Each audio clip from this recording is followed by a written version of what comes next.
On October 8, 2018, Hurricane Michael underwent a 48-hour rapid intensification period where it went from a Category 1 hurricane to a Category 4 hurricane. By landfall on October 10, 2018 at 12:30 p.m. Central Time, Hurricane Michael was an unprecedented for the region Category 5 hurricane, making landfall near Tyndall Air Force Base, Florida. Hurricane Michael was the strongest hurricane in recorded history to make landfall on the Florida Panhandle. Landing with sustained winds of 161 miles per hour and a minimum pressure of 919 millibars, the storm was the fourth most powerful hurricane to hit the United States, spreading devastation far inland through many counties in northwestern Florida, from Bay County, Gulf County, Calhoun County, even through Jackson County and Leon County, where the state capital is located. Hurricane Michael was unique in that it maintained its major hurricane status all the way through the Florida-Georgia state line. As it entered Seminole County, Georgia, it was still a strong Category 3 hurricane. Across northwestern Florida and into the state of Georgia, Hurricane Michael was responsible for $25 billion in damages. These are the 31 voices of Hurricane Michael, representing the many unique experiences and perspectives of the community members who endured the storm and its impacts. Voices of hope, empathy, pain, lessons learned, grit, determination, and extensive insight into one of the most catastrophic hurricane seasons the Florida Panhandle has ever encountered. I'm meteorologist Melissa Thomas, and allow me to introduce you to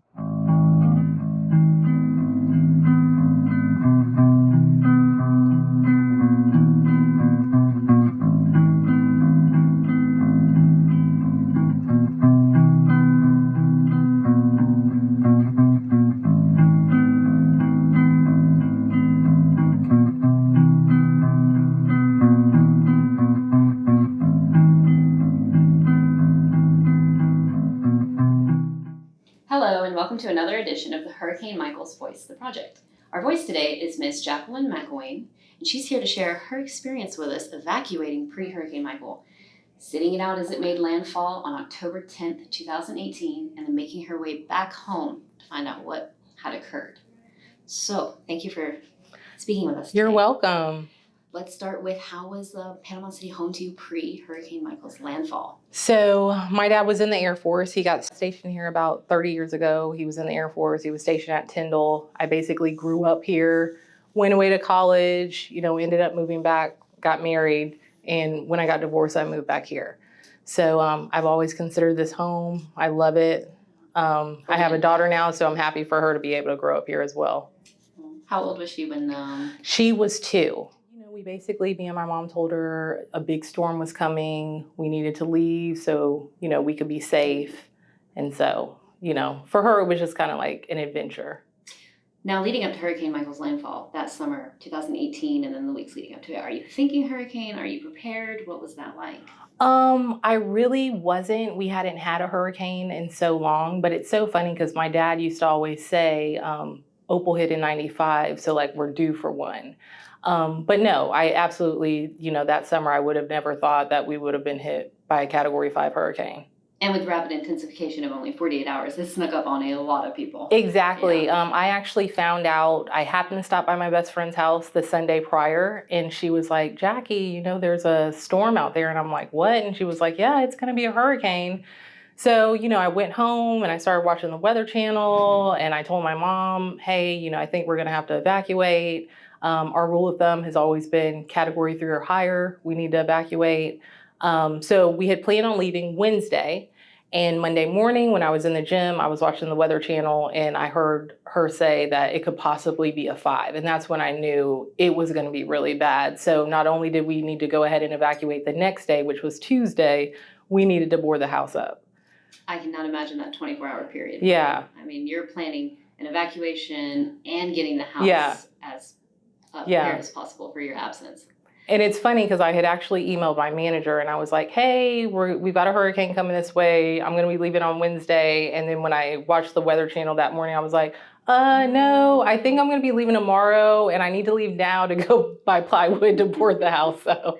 So yeah, it changed literally really fast. And then you're going a mile a minute, hair on fire. Exactly, Yeah. exactly. Because you've got to pack up everything.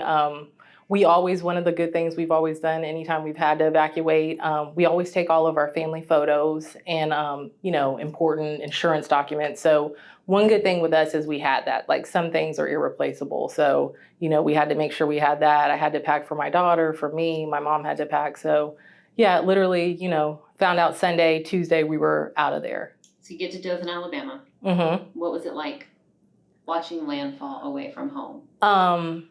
It was just, it was really hard.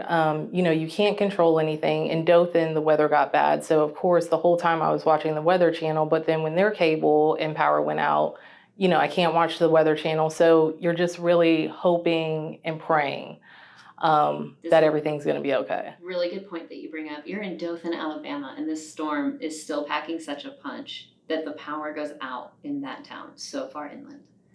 That's how big this storm was. Yeah, we were actually looking out of our hotel windows and you could see the light posts, they were moving. So it was really bad there too. It's kind of like the next day when we went out of our hotel, you could see debris in Dothan as well. But yeah, that's how big Michael was. Wow. Yeah. When were you able to start your trek back home? So we came back in on Friday. And of course, we're coming in 2:31 and just driving in and getting closer.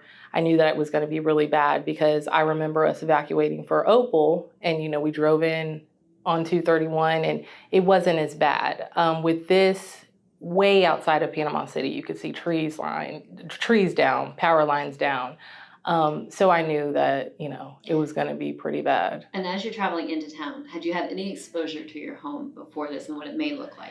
Yeah, my best friend, they were sending out different drone shots. So my best friend sent me a link to one and it was actually, our street. And me and my mother could see the house and we were seeing pink and, we kind of both knew that it was insulation, so the roof must be off, but we were hoping that's not what we were seeing. So it's like, but you're just hoping and praying for the best. And you're hoping all the way up to the front door. The Exactly. You're Exactly. You get home. Or actually, you're getting into town, you're watching it get worse and worse and worse, and you're realizing what you're heading into. Right. Traversing Panama City Friday, about 48 hours from landfall. What was that like so soon out the gate? It was horrible. A lot of things you just couldn't recognize. There were things that were there that were no longer there. Street signs weren't up. So you're literally driving just off of memory. And you're having to maneuver around everything because trees are still down, power lines are still down. And that's really scary driving over the power lines because you're like praying like, Lord, please don't let us get electrocuted, but we have to drive over this if we're going to get to our house. And even when we got on our street, we couldn't even drive all the way to our house. We had to park down the street because of all the trees that were down and literally, get out the car and walk to the house. So it was just really bad. So you're walking to the house with your mom and your little one. Was it just you three? Or? Initially, my mom went first. I stayed behind with my daughter, Savannah. We didn't want her to see it. So my mom went first, came back to the car, basically let me know what I was going to go to, that the house basically was destroyed. Our roof came off. So then that's when, I walked down to the house. You to put some emotional armor on. Exactly. What was it? How did your house fare? Our roof came off. So, with that, water, wind, rain got in there. So it basically had to be stripped down to the studs and rebuilt. So you're immediately starting to salvage what you can at that point. Is it livable? It's not livable. It's not livable, cannot stay there at all. And yeah, you have to go ahead and get whatever you can save out. It was just me and my mom, so we weren't going to be able to lift any furniture or anything. And really all the furniture had gotten wet. So it's not like that was salvageable. But it's funny, the roofs to the closet stayed on. So we were able to save a lot of our clothes and we were just having to put everything in trash bags and literally carry it all the way down the street, which was hard because the bags are heavy. But we had two neighbors, Kevin and Keith. They literally chainsaw trees for 2 days to clear our street out so we could at least, drive into our driveway just to make it, a little easier. And that's one of the things that kind of touched my heart was the fact that people were just kind of like rallying around each other and just like helping each other in whatever way that they could. That's awesome. Yeah. Your next step then, after you've salvaged what you can, you have that little path made. What are you thinking for the night? An immediate survival mode, where you stay in? How are you planning your first steps of recovery? So I try to be a planner, and with me having a 2-year-old, I couldn't not have a plan together. So even when we evacuated, we already had a reservation in Dothan. And while we were still in Dothan, because we knew it could be a possibility that we can't live in our house, I went on and made a reservation at a vacation rental in Miramar Beach. So we immediately drove from here to Miramar Beach. We stayed there for 2 weeks until we found a long-term rental because we didn't know how long it was going to be for the house to be rebuilt. We were able to find a long-term rental in Santa Rosa Beach for 5 months. And that too was kindness. My best friend was like, hey, call Providence in Santa Rosa Beach. A girl that I work with, they're going to be staying there. So, just off of that referral, because I know everybody else is calling at the same time we are. I work from home. So, I need to be able to set up my work computer, have internet. I've got a 2-year-old. She needs to have, I wanted her life to not really change as much as it could. Like, I wanted it to stay the same. I didn't want her to have some drastic change. So she went from one house to basically another house. So that was, our main goal, to just kind of keep things as normal as possible for her. And as a military brat, you're familiar with moving homes is not so much a big deal. Yeah. Moving routines is exactly. And even with that, Melissa, I tried to keep her routine as normal as possible. With me working from home, my mom watches her during the day, so she's in the house with me all day anyways, but she has kinder music and she had dance. And so I literally would drive from Santa Rosa Beach. And I made sure she still made every single kinder music class. And, that was down for a while because kinder music had to be relocated to like Tony's dance studio. It wasn't where it was. So I just made sure like everything could be as normal as possible for her. So I drove in for her dance classes. I drove in for her kinder music classes. I drove in for her swim lessons. You are super mom. So yeah, I tried. Juggling such a tragedy. Juggling your own transitions. I try. Juggling your recovery, and then simultaneously what you did for her. That's amazing. Yeah. That took a lot of strength. I can't even imagine. Yeah. Wow. The weeks and the months following that, you said you had a 5-month rental, so that was awesome. Yeah, so we knew we had 5 months in Santa Rosa Beach, and we were hoping like we can get the house at least livable, by the time that lease was up. That way we weren't going to have to move again. So with it being just me and my mom watching Savannah, we've got to try to find a contractor. We're going to be having to drive in from Panama City, from Santa Rosa to Panama City. So we needed someone to watch Savannah. We couldn't, About how long of a drive is that for people that don't know watching? It would be about an hour and a half. On a good day. On a good day. Now, right after the hurricane, we were having 13-hour days because it was taking hours to drive into Panama City. And then even once you got into Panama City, you still had lights out. So every light was treated as a 4-way stop. It took forever. You had streets where, we can't go down this street, so let's make a detour here. So we literally would be driving for like 4 hours, and it was crazy. Our days were like literally 13, 14-hour days. They were so long. And I remember one day, me and my mom were like so exhausted, and we were driving back, and we were just like, we're just so hungry. And, normally we're not big on like fast food. We were so happy to like see a McDonald's, right? So we drive into the McDonald's, and literally as we drive up, because restaurants were closing earlier, they were closed. And we were just like, no, you're kidding me. And my mom said, well, now we can finally say we know how it feels to be hungry and tired. So it was like, that was the first time where, we were literally at a point where, oh my gosh, we can't even get like something from McDonald's. We're literally hungry. We've been working for 13 hours, and we have like no food in our body. So you go through things that like you never had gone through before. And to touch on that, my grandmother from Memphis actually flew in and stayed with us for 4 months. And she became my daughter's like personal babysitter when me and my mom had to drive into town to handle things. Like, we couldn't have done it without her at all. But prior to her getting there, I remember my best friend's mom watched Savannah one day while me and my mom went to the house and got whatever we could get out. And when we went to pick her up, Pam had like cooked, and it was like just so nice to like sit down and have like just a nice hot home cooked meal, normal conversation that didn't have to talk, consist of the hurricane. And it was just like something like that small meant so much to us. It was like, oh my gosh, these are the best vegetables like we've had in our life, just because, we were so tired and just physically and mentally drained.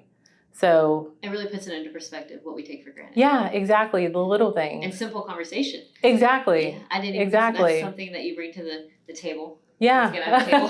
Don't always have a table when I say that. You bring it to the table. Conversation. Yeah. The simple fact of having a conversation that doesn't revolve around devastation of this exactly is something that we take for granted until we lose it. And we left the talk of the town for a long time. Exactly. Yeah, and we left that night. My mom was like, it was so nice just to like be normal for like an hour or two. Yeah. It helps you get through. Exactly. Like exactly.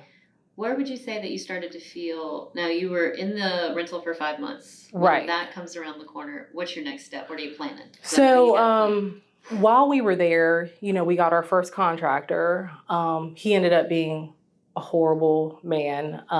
He stole a lot of the insurance money. And by the way, that's something I will say. I know a lot of people have had problems with their insurance companies. I know people personally that are still trying to get money. Our insurance company was awesome.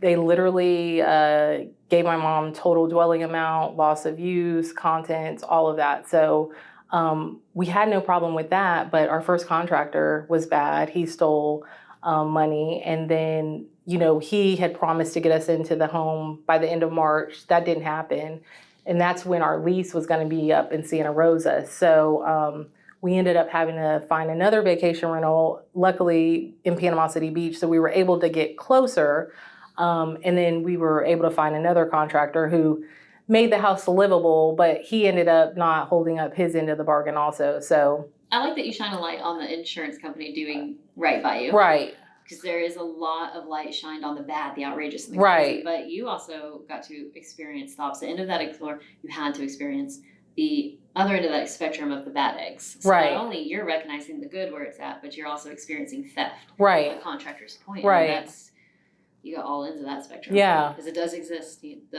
The greedy and the selfish and the predators that take advantage of a vulnerable town. Oh, totally. Sorry you had to experience that side of it. That was all new to us too, because you would think, normal human beings, you don't like kick a person while they're down. So we had no clue that there were people out there that this is what they do. Like when there's devastation, they drive into that city or state and they take advantage of people at their lowest points. While you're on that point, I think it's really awesome that we're talking about this right now, because this is something I learned. I grew up as a storm chaser, now a meteorologist, and due to the hurricane, I was exposed to something that blows my mind. There's another version of a storm chaser out there. They're literally the people you are talking about are referred to as storm chasers. Right. Because they take advantage of the situation and they have their own name. Exactly. Like can't wrap my head around someone consciously making the decision to hurt someone else and an already downed person. I can't either. And then they can sleep at night. And they're out there though. And unfortunately, Bay County gets to witness it and experience it. I will tell you, my best friend's mom, and this is like a tip that I want to just put out to people. Absolutely. That's why we're doing it. She did something that we would have never thought to do. So she lived up in Sunny Hills, which is basically Chipley. And she had to get her a new roof put on. So she paid the guy half the money, and then she said, I'll pay you the other half once it's inspected and it passes the inspection. And that's something that people never think to do.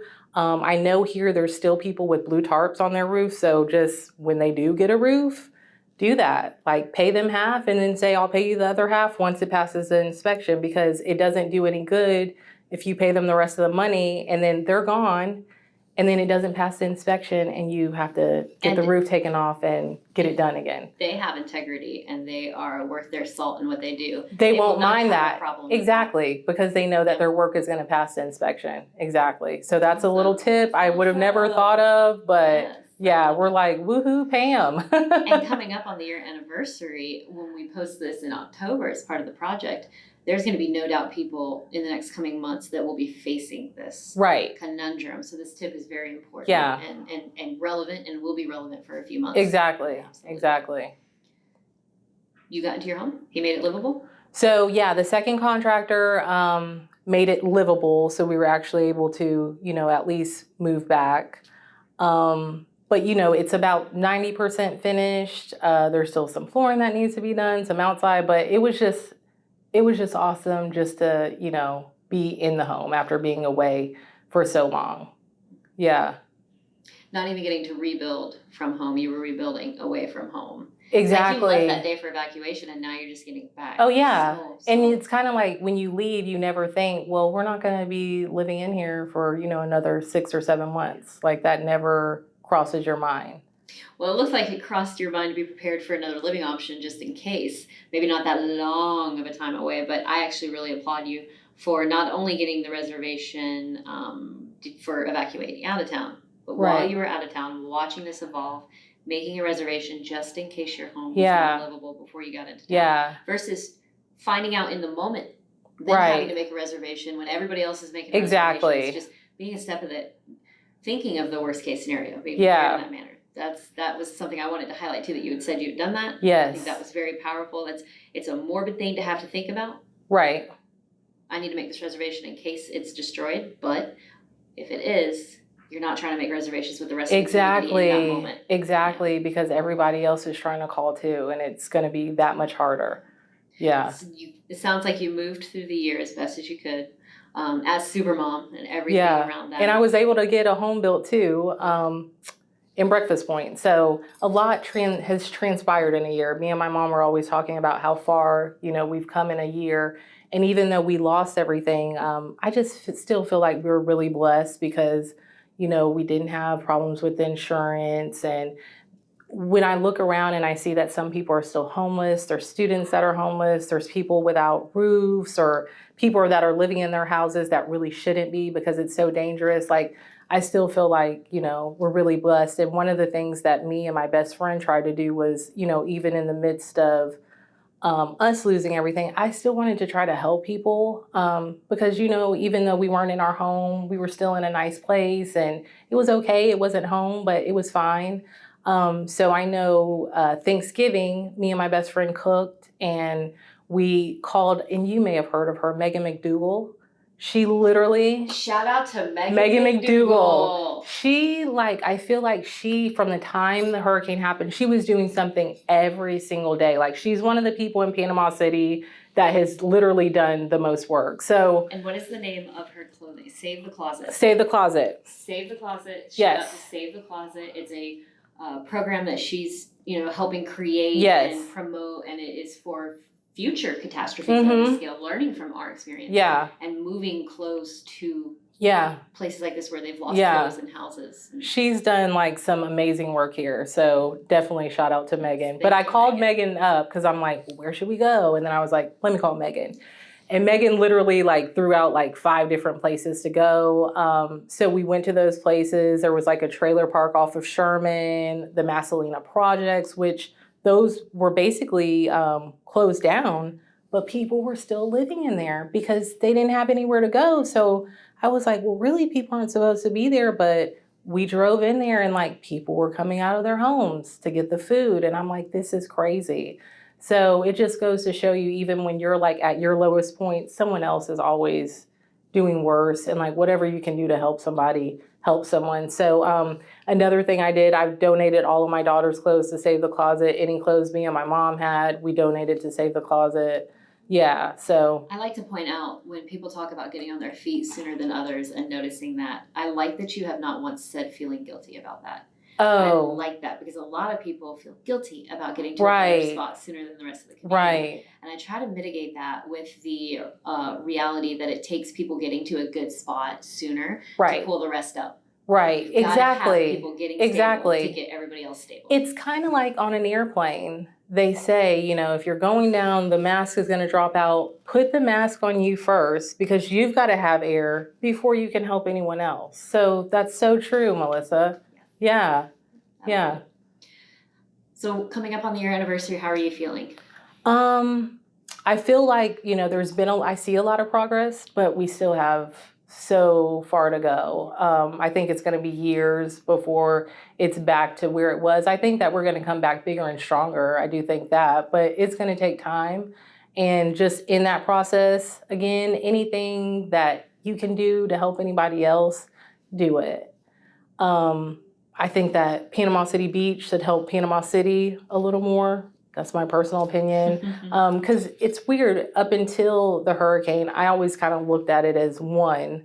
But I just feel like the hurricane kind of like divided it. Well, no, we spoke in another interview that the project will expose our audience to, that there was two different unique personalities, even pre-storm. Right. And there were some people that were aware of that, and I think the storm amplified that. Right. And there are people on both sides noticing it. Right. And trying to bridge that divide. Yeah. So I think it's going to take personalities like yourself noticing it and saying, we need to right, exactly. bridge this divide. Yeah, because I feel like, you know, we need to all be one. You know what I mean? We're all Bay County. We're all Panhandle strong. Like, and it shouldn't be symbiotic relationship. Exactly. The certain parts of the city will work on other parts of the city, right, to induce and encourage tourism, and then tourism feeds funds back to our side. Right. It's a complete symbiotic relationship. Yeah. And we have to nurture it. And in the interview that I was watching of you today, I didn't know about this, that they're trying to send the message to tourists that come visit, but then spend a day like volunteering and helping too. So I wasn't aware of that. So I think that's awesome. 6 days relaxing, 1 day fulfilling. Yeah. So you leave getting the whole Yeah, spectrum of I think that's awesome. And especially if you come with kids that are of age to understand, it's kind of like, look, we just had an awesome family trip. We were blessed to be able to do this. But now these people are over here needing help. Let's go help. So I think that's like a good little message to send to your children too. Great tourism. Yeah, yes. Yeah, for sure. Well, before we wrap the interview up, is there anything else you want to highlight before we turn the camera off and you're like, man, I wanted to say that? You know, anything that can come really, to mind? I'm just like, I'm proud to be from here. I think that this has really shown that we have there's a lot of bad that's happened, but we have a lot of good people here and people that are willing to help in any way possible. I think that it brought some people closer together. There may have been neighbors that you never really talked to before, but you know, with this storm, it was just kind of like everybody was talking to each other. Everyone was doing whatever they could do to help the next person. So the typical social constructs and rules were out. Exactly. So I think that that's something that's good that came out of it. Awesome. And we'll always have that. And I think with Panama City Beach, Bay County as a whole, putting itself back together, it's in good hands with community members such as you. Thank you. Especially since you wanted to come out to the project and contribute. I'm so glad you did, because you brought so many different nuances that I was hoping the project would deliver to anybody coming across these videos. Awesome. Yes, thanks, Melissa. So thanks for doing it, because if you wouldn't have done this, these messages wouldn't have been able to be put out. So well, thank you. Awesome. It was my pleasure. Thank you. Thanks.